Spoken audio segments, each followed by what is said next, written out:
রাজনীতিতে উত্তাপ বৃদ্ধি পেয়েছে। রাজধানীর এভারকেয়ার হাসপাতালে চিকিৎসাধীন সাবেক প্রধানমন্ত্রী ও বিএনপি চেয়ারপারসন বেগম খালেদা জিয়াকে সরকার ভিভিআইপি ঘোষণা করেছে। তার নিরাপত্তা নিশ্চিত করতে এসএসএফ সদস্যরা দায়িত্বে রয়েছেন।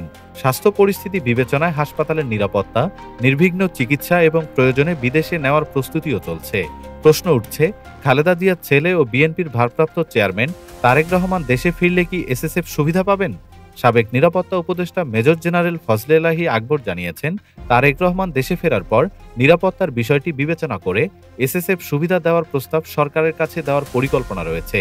আইন অনুযায়ী রাষ্ট্রপতি ও প্রধানমন্ত্রী ছাড়া অন্য কাউকে ভিভিআইপি ঘোষণা করার এখতিয়ার সরকারের। খালেদা জিয়াকে ভিভিআইপি ঘোষণার পর তার নিরাপত্তা নিশ্চিত করার জন্য বিশেষ বাহিনী কাজ শুরু করেছে। অনেকে মনে করছেন, তারেক রহমানকেও পরিবারের সদস্য হিসেবে বিবেচনায় নিরাপত্তা সুবিধা পেতে পারে। তার দেশে ফেরার সঠিক সময় এখনও অজানা।